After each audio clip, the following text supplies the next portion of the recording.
Son. Endless is the victory thou, O death, hast won.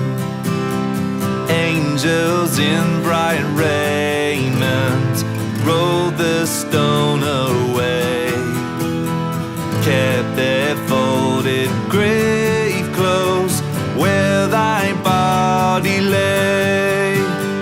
Thine be the glory, risen conquering Son. Endless is the victory thou, O death, hast won.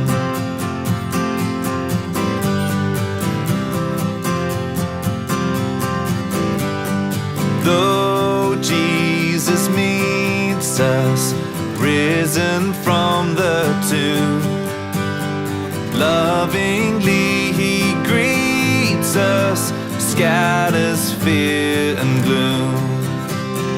Let the church with gladness hymns of triumph sing, for her Lord now liveth, death hath lost its sting.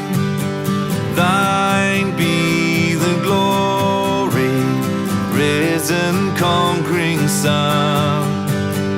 Endless is the victory thou, O death, hast won.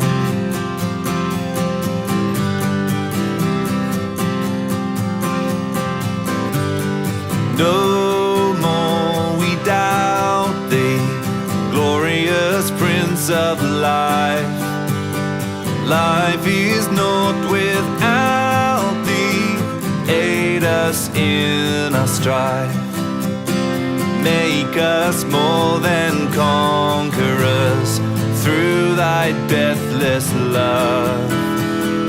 Bring us safe through Jordan to thy home above. Thine be the glory, risen conquering Son. Endless is the victory thou, O death, hast won.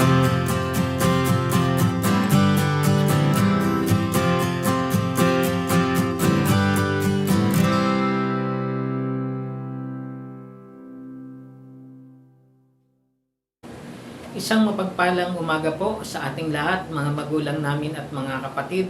Welcome po kayo dito sa St. Paul United Methodist Church, Tondo, Manila, Prayer Covenant. Purihin po ang Panginoon sa ating pagsasama-sama sa pamamagitan ng pakikinig ng kanyang mga salita. Tayo po muna ay manalangin. Purihin kaming Ama at aming Diyos sa mapagpalang umaga sa buhay at biyaya ng buhay na patuloy mong pinagkakaloob. Samahan po kami ng banal mong Espiritu, Panginoon, sa maikling panahon, maikling sandali ng aming pakikinig ng mga salita mo. Alang-alang kay Jesus na aming Diyos. Amen. Ang talata po ng ating pagbulay-bulayan ay matatagpuan sa awit 107, verse 1. O magpasalamat tayo sa Panginoon, pagkat siya'y mabuti, wagas ang pag-ibig at nananatili. Ang salmista po ay patuloy na nananawagan at nagpapaalala sa mga tao ng kahalagahan ng pagpapasalamat sa Diyos. At tunay nga po na wala pong dahilan para tayo ay magpasalamat sa Panginoon. Naalala ko lang po ang isang kwento na meron pong isang lalaki ang na-hold up. At kinabukasan po sa araw ng pananambahan, meron po silang pagpapatotoo o testimony, ay nagbahagi po siya ng kanyang patotoo. Siya po ay na-hold up at sa kanyang testimony ay naibahagi po niya ang ganito. Ang sabi niya, nagpapasalamat ako sa Panginoon sa pagkaka-hold up sa akin sa 3 bagay. Una, na-hold up ako pero hindi ako pinatay, sabi niya. Dahil ang iba na-hold up na, pinatay pa sila. Ang iba na-hold up na, sinaktan pa sila. Samantalang ako, bagamat na-hold up pero hindi ako pinatay o sinaktan. Pangalawa, pinagpapasalamat ko sa Panginoon na-hold up ako, pero material na bagay lang ang nakuha sa akin. Samantalang ang iba ay katulad nga ng kanina, ay maraming bagay ang nawala pa sa kanila. Nawala lang sa akin ang pera o wallet, kinuha lang sa akin ang relo, pero material na bagay lamang ang mga nawala o kinuha sa akin. Kaya't nagpapasalamat ako sa Panginoon. Pangatlong ipinagpapasalamat ko sa Panginoon, ako ang na-hold up at hindi ako ang nang-hold up. Ako ang in-hold up at hindi ako ang nang-hold up. Tunay nga po mga kapatid na maraming dahilan para magpasalamat kahit minsan sa tingin natin ay hindi po maganda ang mga nangyayari o ang ating mga personal na karanasan. Sa araw na ito tayo po ay humaharap o tayo po ay mag-exercise ngayon ng ating karapatan dito sa ating bansa. Ang karapatan na bumoto, ang karapatan na i-exercise ang ating rights para pumili ng leader na mangunguna sa atin sa barangay level.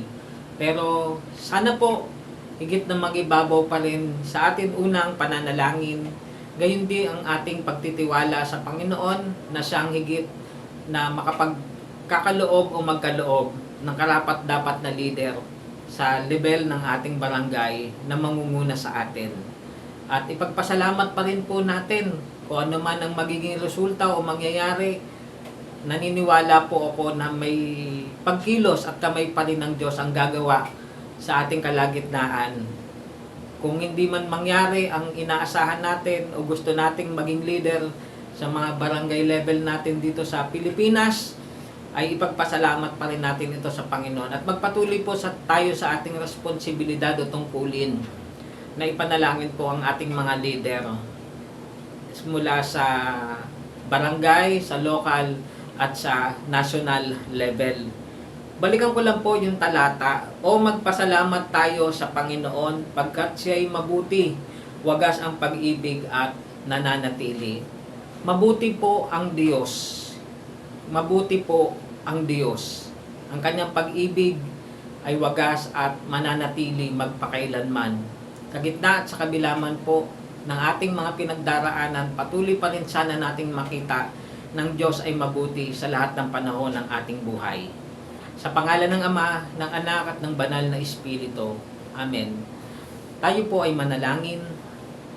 Purihin kaming Ama at aming Diyos sa mapagpalang araw sa buhay at biyaya ng buhay na minsan mo pang ipinagkakaloob. Salamat po Panginoon sa magdamag na pagbabantay, pag-iingat sa amin, na naranasan po namin ang kapahingahan mula sa inyo o Diyos, sa aming pisikal na kapahingahan.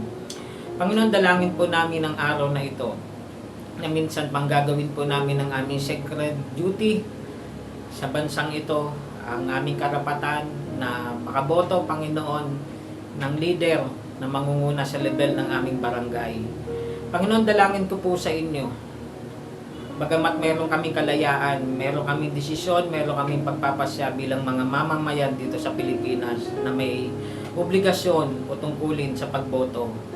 Dalangin namin sa inyo, Panginoon, ano man ang bungang maging resulta, o Diyos, ginawa po namin ito at iniluluhog at nilalapit namin sa inyo sa aming pananalangin na nawa ay maging karapat-dapat nawa ang mga leader sa aming barangay ang mailagay sa kanilang mga posisyon ang barangay at ang SK election na mangyayari po ngayong araw na ito. Dalangin po namin sa kabuuan ng aming bansa ang maging maayos, mapayapa at makatarungang eleksyon ang siyang mangyari, Panginoon.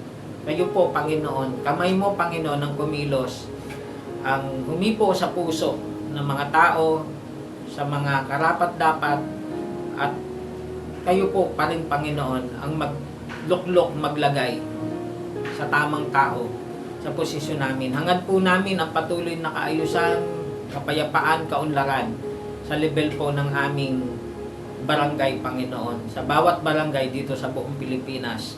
Kahabagan niyo po ang bansang Pilipinas, kahabagan niyo po ang mga Pilipino. Purihin ka, Panginoon, sa umagang ito, Sa inyo binabalik namin ang pinakamataas na papuri, pagsamba at pagpapasalamat. Alang-alang kay Jesus na aming Diyos. Amen.